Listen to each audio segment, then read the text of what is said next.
That's an indirect vote. You're voting for a slate of electors in your state.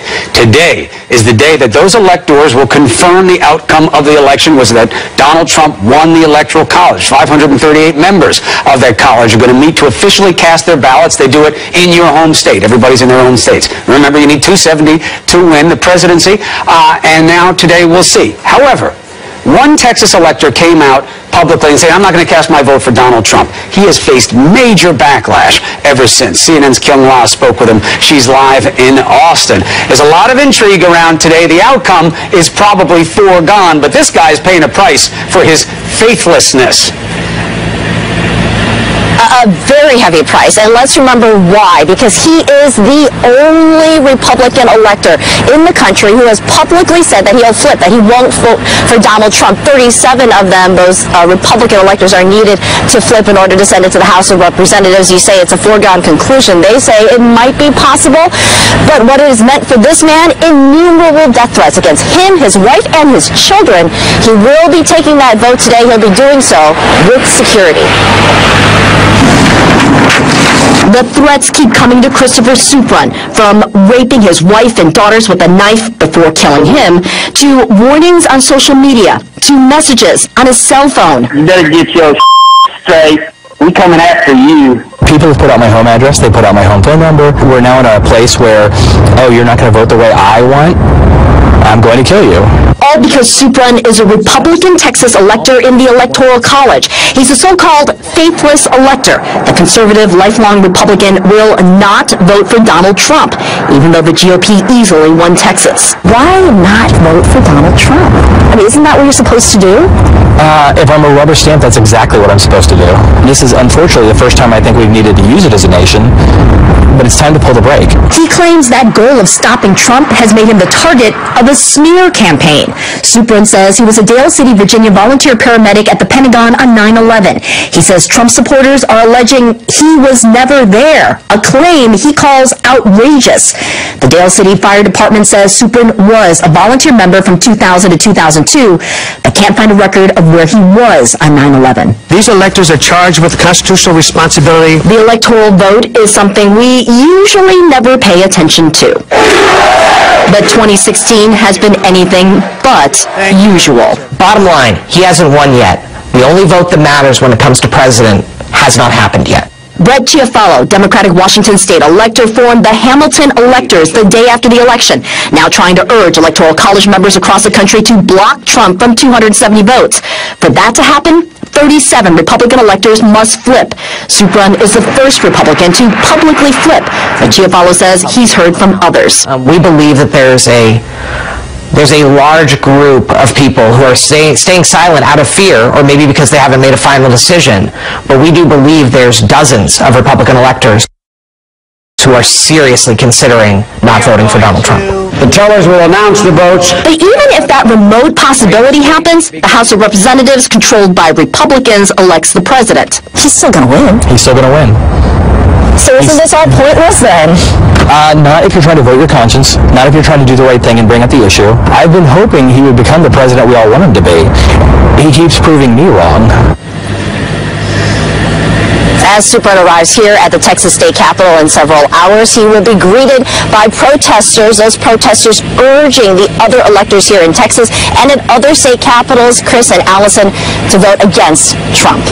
Chris, Allison? Important point. They all get together in their own states. The college doesn't all get together in one place, so less lobbying to take place. He's in Texas.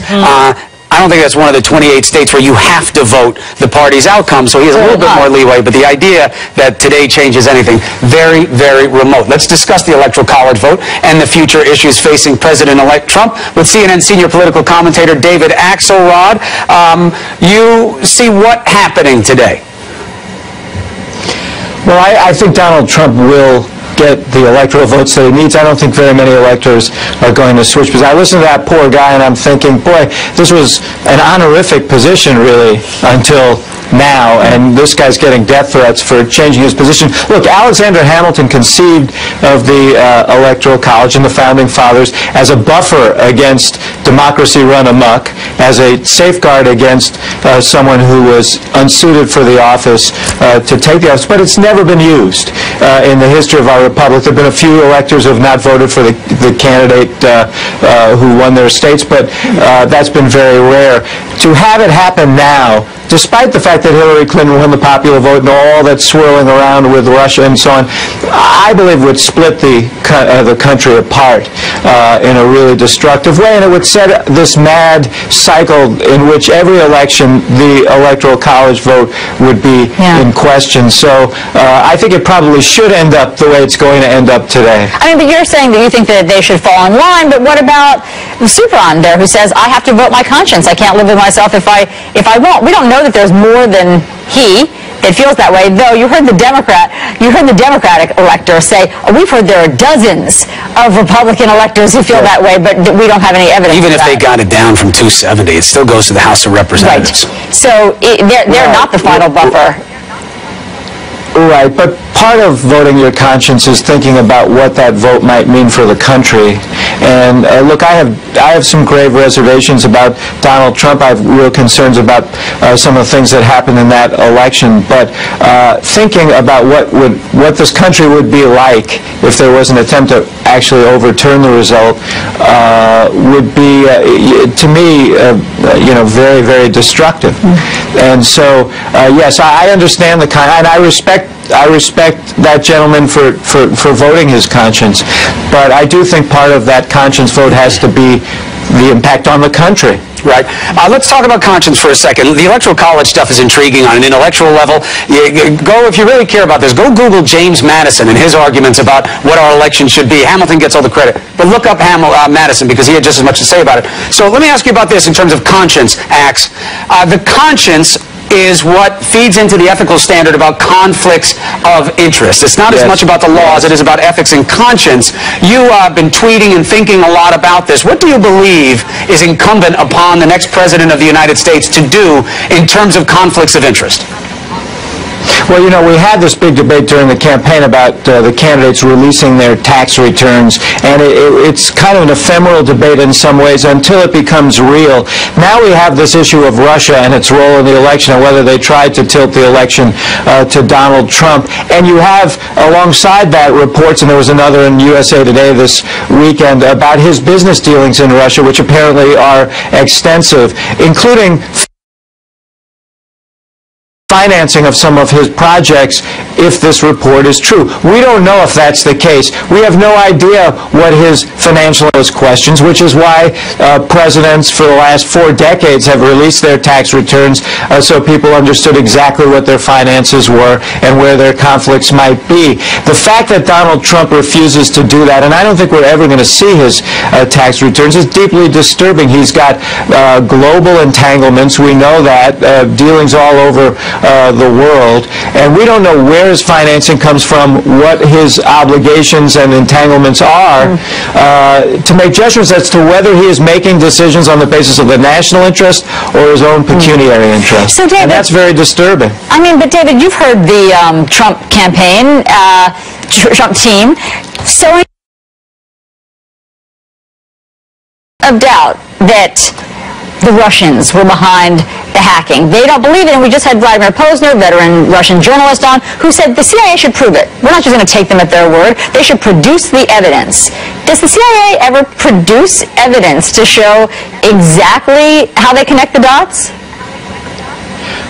No, because to do so would be to expose their means and their operatives, and would undermine our ability to gather intelligence. But look, 16 intelligence agencies and the FBI have all agreed that this happened. first of all. I don't think there's any question in the minds of our intelligence agencies or most members of Congress who've seen the intelligence that the hacking actually occurred. And they further suggested that it was to help Mr. Trump. But even if it wasn't to help Trump, it's still a huge encroachment on our electoral process, a deep source of concern, and that should be a concern for Republicans and Democrats. I don't think the Trump folks are doing him a favor by continually pushing back against this, so they stand with Vladimir Posner on this question. I'm not sure that's going to rally the country in the corner of the president-elect. They should be for a full and complete investigation of this, and if they're not, then people need to understand why they're not. Ax, do you think that there winds up being an accommodation of this need for disclosure by Trump? Because everybody keeps running up against the same wall. Is there any chance that you see what you're seeing right now with Russia when it comes to Trump, that you have a bipartisan sealed congressional committee hearing, which is what they're asking for, what Nunes wanted with Clapper, right? You know, the headlines ignore that Clapper says he tried to get Nunes 3 times, but the outside is, we're going to have a confidential hearing. Trump has to come with his guys, put out his taxes, let us review them, bipartisan, so that Congress can have confidence, and then you try and put in some penalties against leaking, because it's a classified hearing, so that they don't leak out any of his information. So then at least you have the people who need to know most about the conflicts know. Any chance of that? Well, that would be great, and that would be good for the country, Chris. One of the tests for the Republican leadership in Congress now is, will they insist on such an investigation? They've said they're for an investigation, but they've sort of hinted that it would be a limited investigation, not the select committee that John McCain, for example, and some others have called for. This should be fully aired, and even as you suggest, if it is done in part in private and in secret, and the members get to examine evidence that the public can't, I think it almost necessarily has to be that way. There should be a full investigation. This has cast a huge cloud over this incoming administration, and it's going to cast a cloud over every decision that's made relative to Russia unless there is a full and complete probe and a conclusion. And so, you know, this is a big test, not just for the president, but for the Congress. David Axelrod, great to talk to you. Thank you. Okay, guys, have a good day. You too. President-elect Trump making a controversial choice for Israeli ambassador to Israel. What implication could this have on the entire Middle East? We discuss that next.